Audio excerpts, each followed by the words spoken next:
আজকের ভিডিওতে আমি আপনাদেরকে চমৎকার চমৎকার কিছু পিঠা বানানোর পদ্ধতি দেখাবো। ভিডিওটা পুরোপুরি দেখলে আপনারা নিজেরাই বাসাতে এই ধরনের চমৎকার পিঠাগুলো বানাতে পারবেন। দেখুন কিভাবে তৈরি করছে।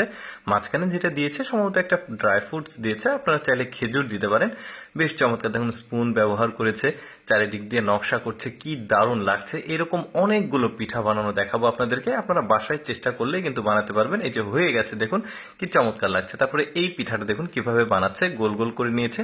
তারপরে লোহার একটা তার দিয়ে চারিদিক দিয়ে একটা করে চাপ দিচ্ছে, একটা দাগ হয়ে যাচ্ছে। এবার মাঝখান দিয়ে দুইটা কাঠি দিয়ে চাপ দিল, একটা ফুলের আকৃতি হচ্ছে।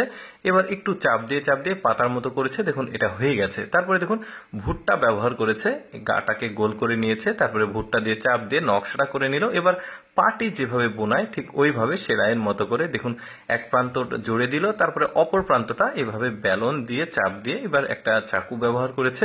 এবার দেখুন জোরে জোরে দিচ্ছে, দারুণ, এমন পাখনা হয়ে গেছে ময়ূরের মতো অনেকটা। বেশ চমৎকার, এই যে হয়ে গেছে, দেখুন দারুণ। এরপরে দেখুন এইটা চারটা পার্ট করে নিয়েছে, চারটা পার্ট একসঙ্গে দিয়ে চারিদিক দিয়ে এখন চাপ দিবে। দেওয়ার পর এই যে দেখুন চাপ দিয়ে একটা নকশা তৈরি হয়ে গেল। এখন ওই মাঝখান দিয়ে আরেকটা করে চাপ দিবে, দেখুন কি চমৎকার আকৃতি চলে আসছে। ওই যে বললাম, আপনারা যদি একটু মনোযোগ সহকারে দেখেন